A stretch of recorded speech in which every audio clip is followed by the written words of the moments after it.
Welcome to the Great Detectives of Old Time Radio from Boise, Idaho. This is your host, Adam Graham. If you have a comment, email it to me, box13@greatdetectives.net. Follow us on Twitter at Radio Detectives. Check us out on Instagram, instagram.com/greatdetectives.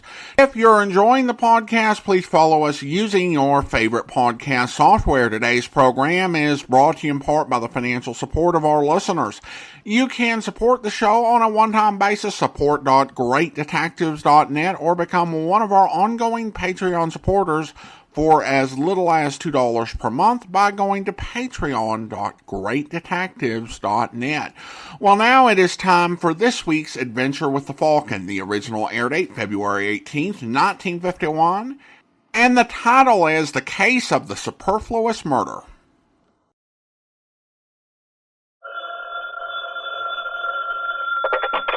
Hello? Yes, this is the Falcon speaking. Oh, Ginny. Now, I'm glad you called, but we'll have to try another time, Angel. Tonight I'm involved with a case in which a gun has one bullet too many in it, and the man has the same trouble.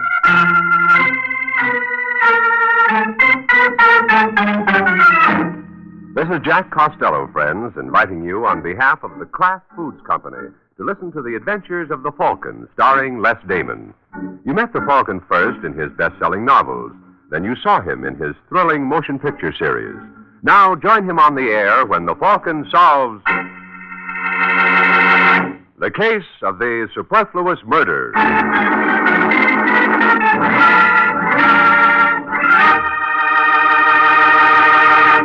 Friends, in just a moment or two, we'll join the Falcon for his latest adventure.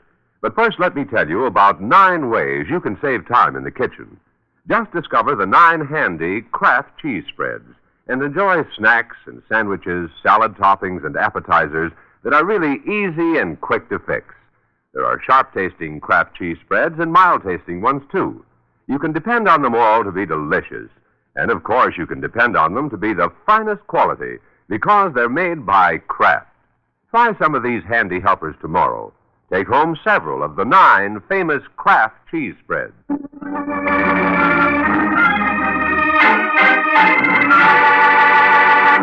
Now, the case of the superfluous murder. It's Sunday night in New York when Pudgy Wesley Endicott opens the door to his apartment and reaches for the light switch, but stops when he hears a noise in the darkened living room. For a second, Endicott pauses, then clicks the switch to see Dennis Fulton jumping back from the sofa on which Endicott's startled wife, Gail, is sitting. Wesley, I didn't expect you so early. Yes, that's pretty obvious. I know how it looks, Endicott, but don't get the wrong idea. No, Dennis? What idea do you expect me to get? We're just talking. In the dark? What can I say? You don't have to say anything. I should have known the way Gail's been acting lately. Gail, how could you do this to me? You really want to know? Yes. Then look in the mirror. Take a good look. You're not going to get away with this, either of you. No? What are you going to do about it? I'm going to kill that cheap double-crossing... No, Wesley, don't! Get out of my way! And now, Dennis, here's yours! Oh! Oh! Oh! If you're going to fight for the honor of your home, Endicott, you'd better start taking boxing lessons.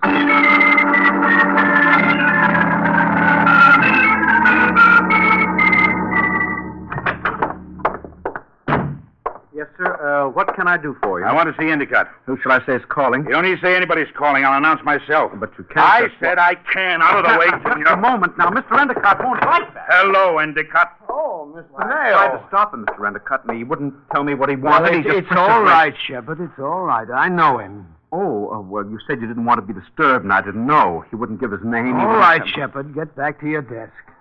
Yes, sir. And shut the door. Yes, sir.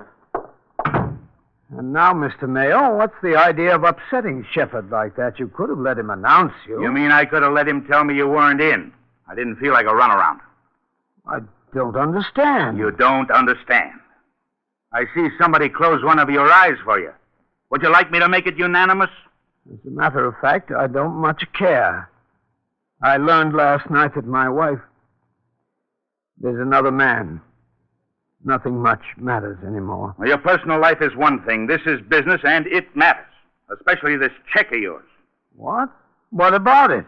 You tell me, Endicott. Well, is something wrong with it? Wrong with it? Of course not. It's perfect. Absolutely finest quality, genuine A1 rubber. Oh, no, that's impossible. Well, you argue with the First National Bank. Well, there must be some mistake. The mistake is you thinking I'm going to sit still for this. It's a stall, Endicott. You didn't have cash to cover, and you knew it. You figure to put me off till you can swing a deal. No, Mr. Mayo, you're wrong. Believe me. Believe you. That's rich. Oh, no, Endicott. You're scaring up the cash, and you're scaring it up fast. You've got until tomorrow noon. But if you'd only... Tomorrow noon. If you don't come across with payment by then, I turn this check over to the DA for collection. Well, I'll do what I can, but it's all a mistake. Well, you better correct it before it turns out to be a fatal one. I'll be seeing you, Endicott. I know. Tomorrow noon.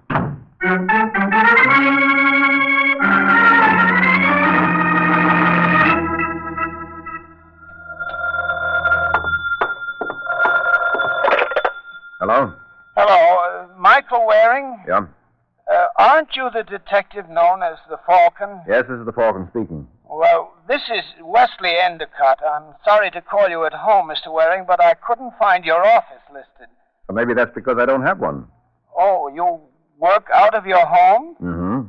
Well, isn't that rather inconvenient? Is it causing you any trouble? Well, no. Well, then. Well, I didn't call to talk about you, Mr. Waring. All right, change the subject. Can you come over here right away? Where's here? My apartment, Sheldon Hall. What's it about? I'll tell you when I see you. Well, there'll be a charge for the visit. It doesn't matter. How soon can you get here?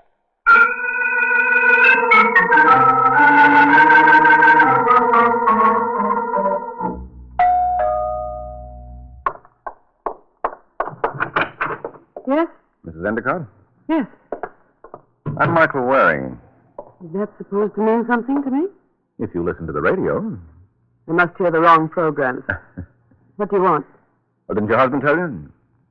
He and I aren't speaking. Oh, well, he and I are. That's what he asked me over for. Where is he? He's in the study. Last door on the right end of the hall. Thank you, Angel. You might tell him for me to quit sulking. I'm leaving as soon as I finish packing. I'll give him your message. Just walk in. He won't answer. He thinks it's me. Thanks. Hello, Endicott. Hey. Mrs. Endicott, What is it? you don't need to leave him. Looks like he's left you. Permanently. What are you talking about? Well, he's not sulking. He's dead. Dead? Mm-hmm. And if this is his handwriting, it looks like he did it himself.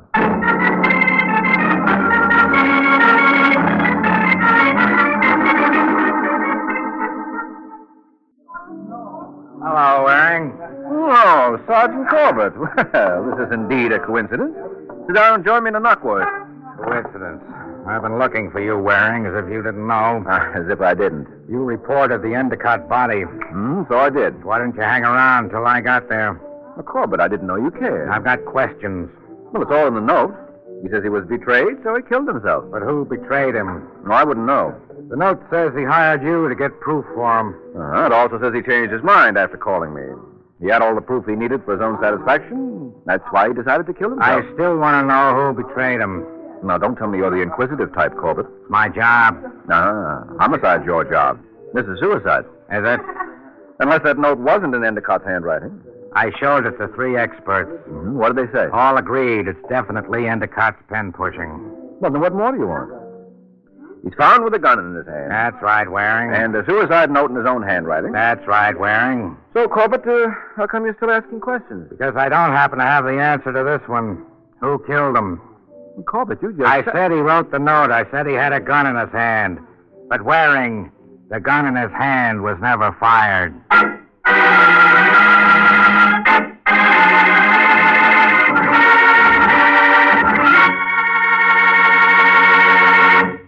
This is Jack Costello again, friends. All of you in favor of having good, hot biscuits for dinner, say aye. Mm-hmm. That's what I thought. Just about everyone likes them. So here's a trick you should know. For extra delicious hot biscuits, spread them with delicious Old English brand cheese spread, one of the 9 delicious Kraft cheese spreads, just before they're ready to come out of the oven. Then slip the biscuits back in the oven and let the wonderful flavor of this tempting cheese spread melt right into them.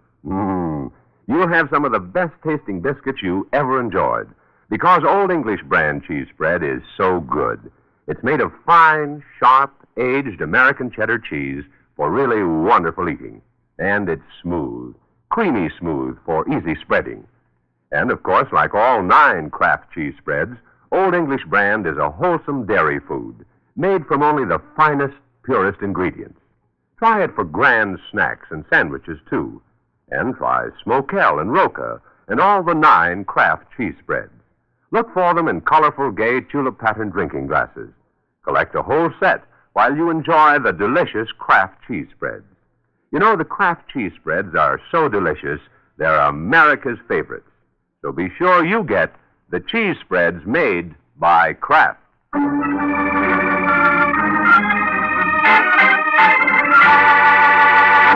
Now back to the adventures of the Falcon. It's a few minutes since Mike Waring learned that Endicott's suicide was not a suicide. Or was it? That's what the Falcon and Sergeant Corbett are wondering as they drive in a police car back to Endicott. So his wife was planning to leave him, Waring. So she said. Why didn't you tell me about it before I mentioned the gun? Well, I didn't think it mattered before, Corbett. Sometimes you don't think too much for your own good. So I'll begin thinking. Tell me, does Mrs. E know her husband didn't kill himself? Not unless she did it. I left her thinking it was suicide. Good boy. That puts us a step up on her. Yeah, and we may need it. The note says he was betrayed. Her leaving him could be the betrayal. Mm-hmm. Except if he didn't kill himself, does the note mean what it says? What else would it mean? I don't know, but it says he was going to kill himself, and if he didn't... Then he should be ashamed of himself. After all, it's a sin to tell a lie.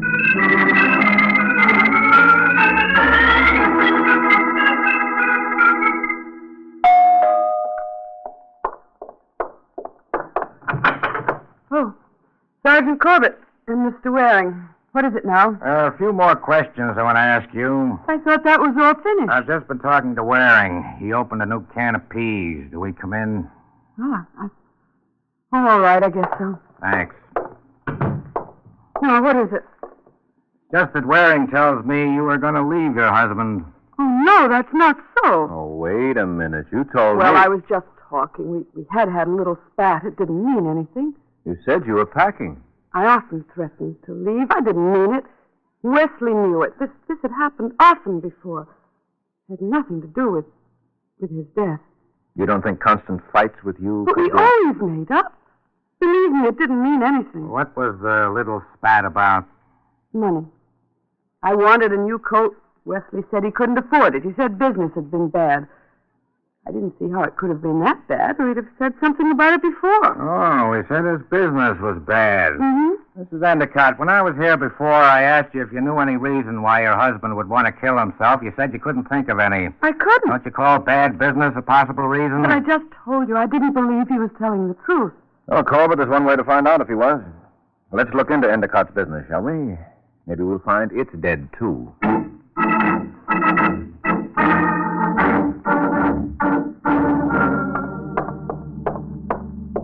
There it is, Corbett, 705. Yeah.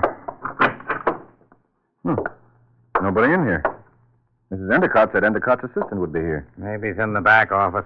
Yeah, maybe. Hello? Hello? What's that? Sounds like somebody moaning. Come on. Oh, there he is on the floor. Hey, what happened to you? It was Mr. Mayo. Mayo? Yeah. He came back and he started going through the files. And I tried to stop him, but... he knocked me out. Moved to the office. I'll say he did. Look at the inner office, Waring. Looks like a whirlwind in the paperwork. Yeah. Are you Mr. Waring? Yes. Do you know what Endicott wanted to see me about? Well, didn't he tell you? Yeah, he didn't get around to it. Well, I suppose it has something to do with Mr. Mayo. Who's Mayo? Reginald Mayo. He's in building supplies. He was here earlier today, had a fight with Mr. Endicott, and then Mr. Endicott went home, and then a little later, Mr. Mayo came back. Mm-hmm. What was the trouble between Endicott and Mayo? Oh, I don't know. Why not ask Mr. Endicott? No, I'm afraid that wouldn't do much good. So we'll have to try Mayo instead.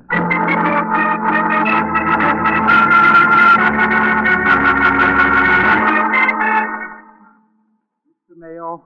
I'm sorry, gentlemen. Mr. Mayo isn't in. He left word he can be reached tomorrow morning at the Hillard Hotel in Boston. Boston? What's he doing in Boston? I'm sure I don't know. When did he leave? About 20 minutes ago. I understand he's taking the 6 o'clock from LaGuardia Airport. You may still have time. Yeah, if we hurry, thanks. Waring, come on.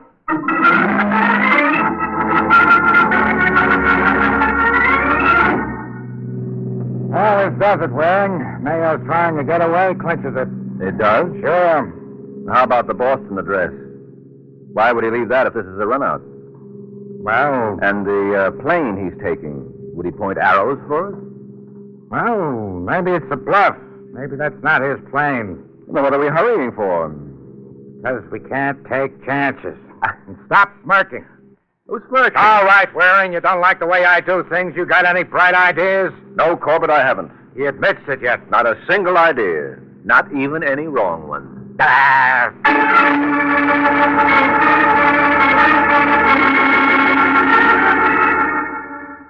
Sergeant, I've got important business They're in holding Boston. the plane, Mayo. Talk fast and make sense. Maybe I'll let you go. Maybe.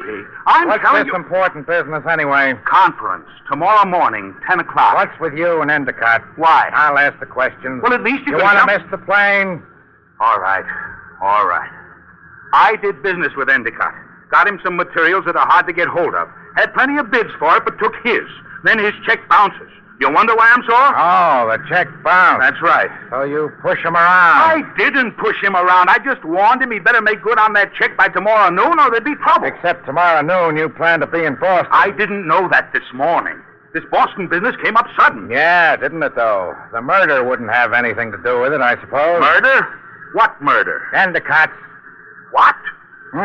He actually looks surprised, Waring. Maybe he is. Well, I don't know anything about the murder. Why did you go back? I'm not answering anything more without a lawyer. You went back to Endicott's. Why? I didn't. His assistant I'm says... not answering anything without a lawyer. What were you looking for? I'm not You're answering... not going to do so good in that Boston conference from a cell in New York. You can't hold me. Just because I had an argument with I can Endicott... hold you for beating up Endicott's assistant. Well, you're crazy. I didn't... He says you did. Look, Sergeant, I've got to get to Boston. I don't know anything about the murder. If you want answers, ask Mrs. Endicott.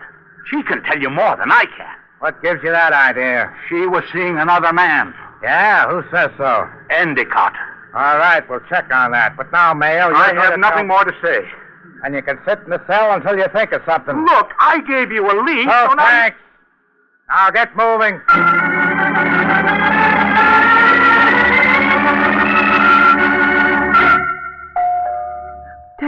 Dennis, who can that be? Well, don't ask me. I shouldn't have had you come up here, but I was so upset. Well, pull yourself together. But if anyone sees you Just here... don't lose your head. I can handle this. Oh, dear. Oh, now, what are we going to do? Answer the door. Leave the rest to me. But you and I Stop should... making so much of it. Couldn't I have come to see Wesley? I guess so. All right, then. I didn't come up here because of you. I'm a friend of Wesley's. Just remember that. Now answer the door. Yes, dear. And don't call me dear. Oh, you two again. How often are you coming back? Until you tell us all you know. I did. That's not the way we heard it. Come in, Waring. There, Corbett. Well, she has company. So I see. Sergeant Corbett, Mr. Waring, this is Dennis Fulton. He's a friend of my husband. I see. Hello, Fulton. How do you do, Sergeant? I stopped in to see Endicott. Gail, Mrs. Endicott, just told me the awful news. I can't imagine why he did it. You think it could have been because his wife was seeing another man? What? Sergeant, how dare We you? have it on good authority. You admitted threatening to leave him. I explained all that. You say you dropped in to see Endicott, Fulton? That's right, Mr. Waring. And Mrs. Endicott had nothing to do with your visit? What do you mean? Are you trying to suggest that she and I... Now, that's ridiculous. I hardly know Dennis. You call him Dennis. That doesn't mean anything. How about your lipstick on his face? What? Does that mean anything? Well, Looks like you jumped the gun by locking up Mayo, Corbett. His lead is paying off. Yeah. Well, you two, gonna come clean? I don't know what this is all about. Even if there is something between us, Sergeant, I don't see that it's any of your business. I didn't know you keep prying like this when a man kills himself. We don't, when we're sure he did kill himself. What do you mean? Is there any doubt? Yeah, plenty. We don't think your husband killed himself. We think he was murdered. Oh, no. Oh, yes, Dennis. Which makes your concealing your friendship with Mrs. Endicott very interesting, to say the least. Look, you don't understand. I'm willing to. It's just that, well, the scandal, we didn't want people saying we'd driven him to suicide. Well, you don't have to worry about that. But they may say you killed him. But the note, he said he was going to shoot himself. Yes, only somebody beat him to it. Well, it wasn't us. You were here in the apartment. Well, I only got in a few minutes before you arrived. He must have been killed while I was out. You mean you hadn't seen him from the time you arrived until I found him? That's right. Still, you told me he was in the study. How did you know it if you hadn't seen him? The door was closed. No, I mean, I hadn't seen him to speak to. I opened the door and called him, but he didn't answer. I didn't know he was dead. I thought he was just sulking. Don't you believe me? I think you'd better come with me to headquarters, both of you. Oh, no, please. Dennis, call a lawyer. Do something. Sergeant, this is a terrible shock to me. I didn't know, honestly. If Gail killed him, it was without my knowledge. Dennis, what are you saying? She told me it was suicide. That's the first I'd heard of it. Leak, I say you're something eyes out. Go get her. All right, that's enough. Cut it out. I said cut it out. Let me go. Let me get out of here. You calm down. I'll stop you here. All right. All right, but he's not crawling out of this. We killed Wesley together. No, Gail. Oh, yes, together. And it was Dennis's idea. He made me help. He called Wesley at the office and asked him to come home early. He waited in the study. She's out of her mind. You want a confession, Sergeant? I'll give you one. No. Corbett, get him. He's going for the window. Hey, you wait.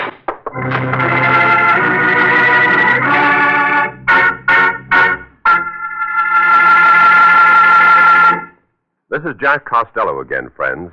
Right now, I'd like to tell you about 9 kinds of wonderful eating.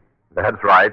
I said 9 because I'm talking about the delicious Kraft cheese spreads that come in 9 grand varieties.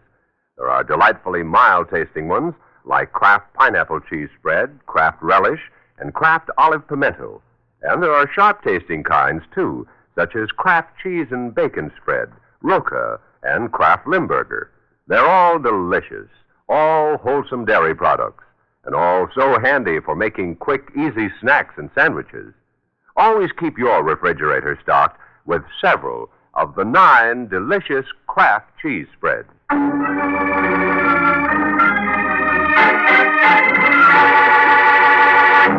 Now back to the adventures of the Falcon.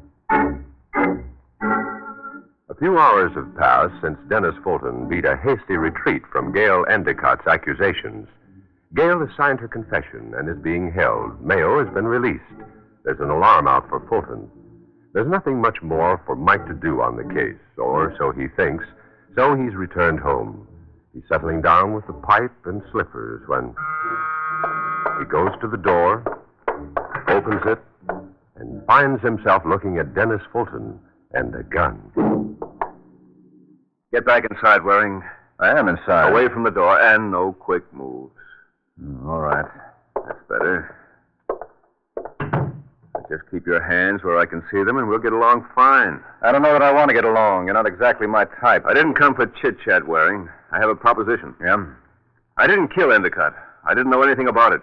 Gail's lying. So you said. I want you to prove it. All right, give yourself up, and I'll work on it. I'm not giving myself up until it's proved. That's why the gun. I want to hire you to prove that Gail did it alone. Why should I work for you? Well, they say money talks. Here's a mouthful. 500. I'll double it if you clear me. Well, Waring? Well, I don't like you, Dennis, but I can't say the same for your money, so let's hear your story. You heard it all. There's nothing else. I didn't know anything about the murder until the sergeant told me. You didn't call Endicott and ask him to go home early? No, that's just another of Gail's lies. All right, we'll start with that one. It can probably be checked. How? Endicott's assistant, Shepard, probably takes all calls and announces them to Endicott. Well, I'll check with Shepard and see if he got a call from you. Yes, that's a good idea. Well, I can't get him now. The office will be closed. But I'll look him up in the morning.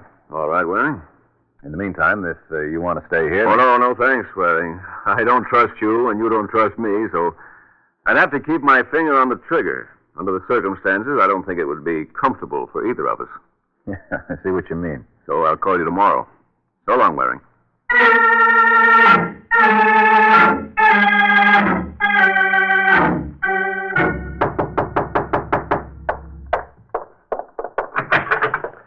Oh, Mr. Waring. Hello, Shepard. What are you doing here? Maybe saving your life? What? Well, let me in. I'll explain. All right, come in. I don't understand. Shepard, since I saw you this afternoon, you've probably seen in the paper that Endicott was murdered today. Yes, it's awful. Mm-hmm. Now, you may be able to clear one of the suspects or clinch the case against him. I? Yes, I told him you probably have the information. Now, if he's innocent, he won't do anything. If he's guilty, he may come gunning for you. Good heavens. Now, take it easy. He won't be coming yet. I told him I'd check with you in the morning so he doesn't think he needs to hurry. And I came right over. Yes, but if he does... Now, come, before what you I get do in then? this stew, let's see if you really have anything to worry about. Now, tell me. Yeah. Didn't all calls to Endicott go through your desk? Yes, So you'd know about any call he received, huh? that's right. Mm-hmm. Well, did he receive a call today a short time before he went home from a man? No, he didn't receive a call from anybody. You're sure? Positive. After his fight with Mr. Mayo, he called you, and then he said he was leaving the office. I see. Well, then Fulton was telling the truth. Fulton? Mm-hmm. Dennis Fulton. So you don't have anything to worry about from him after all. I'm glad to hear that. But you may have to worry about Sergeant Corbett. What? Why? Well, he'll probably want to lock you up when I tell him you killed Endicott. What are you talking about? About you, Shepard, because you're the murderer.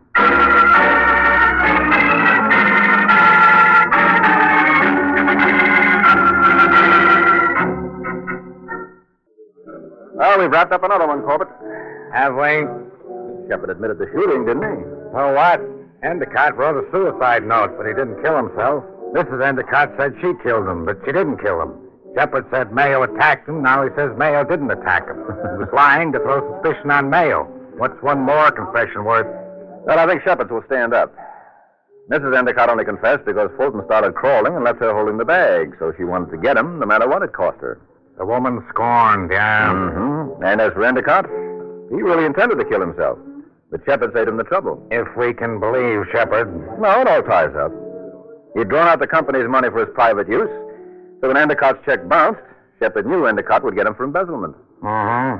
So Shepard follows him home and shoots him, not knowing he's just about to shoot himself. That's it, Corbett.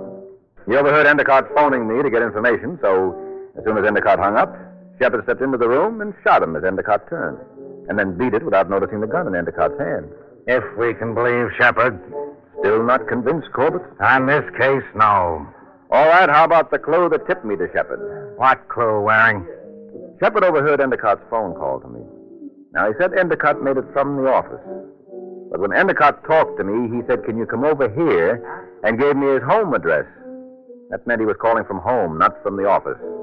Uh-huh. Well, does that convince you, Corbett? If we can believe you. Oh, please, how cynical can you get? You know I cannot tell a lie. Yeah, Waring, I know it. But who's going to believe me?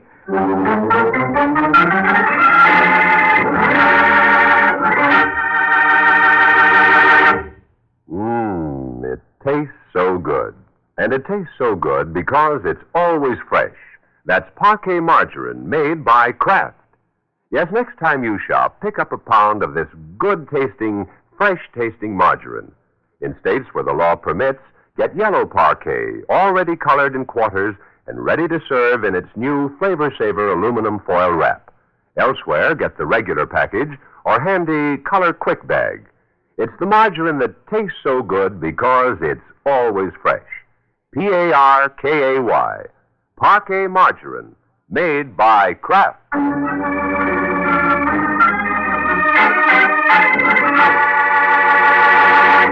The Case of the Practical Joker.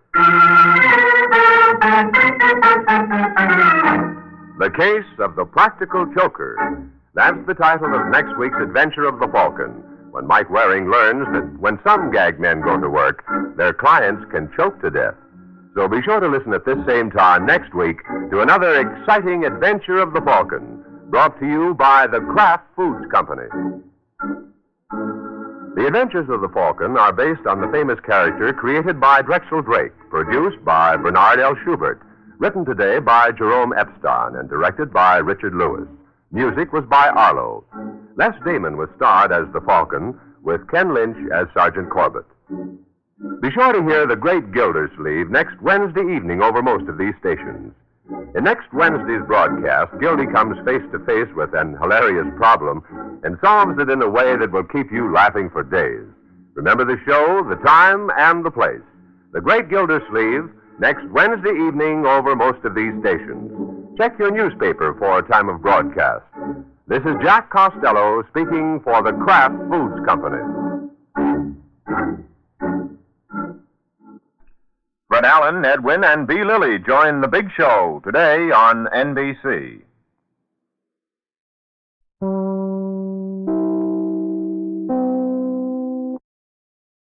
Welcome back. A good mystery, although I think the title actually proved to be a partial spoiler.